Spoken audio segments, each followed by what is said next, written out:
चंद्रपूर शहराजवळच्या लोहारा मार्गावर आजपासून टायगर सफारीला सुरुवात झाली। पालकमंत्री अशोक उईके आणि सुधीर मुनगंटीवारांच्या हस्ते लोहारा सफारीचं उद्घाटन करण्यात आलं। या लोहारा टायगर सफारीमुळे वन्यजीव भ्रमंतीसाठी चंद्रपुरात आणखी एक पर्याय उपलब्ध झाला।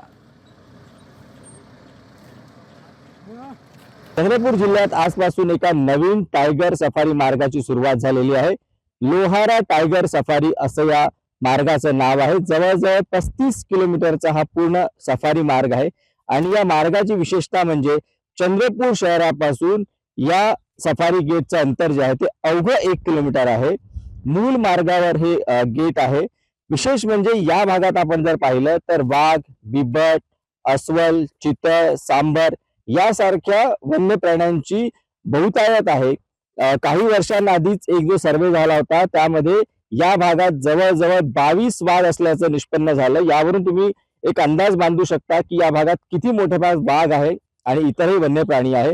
त्यामुळे हा पर्यटन मार्ग चंद्रपूर शहरातले जे लोक आहेत त्यांच्यासाठी अतिशय फायदेशीर ठरणार आहे, कारण अवघ्या 1 किलोमीटर अंतर पार करून ते या गेट पर्यंत पोहोचणार आहे। दुसरी महत्त्वाची गोष्ट म्हणजे ताडोबा व्याघ्र प्रकल्पात जेव्हा पर्यटकांची गर्दी फार मोठ्या प्रमाणात असते तेव्हा अनेक पर्यटक या भ्रमण मार्गाचा, या टायगर सफारी गेटचा पर्याय निवडू शकतात।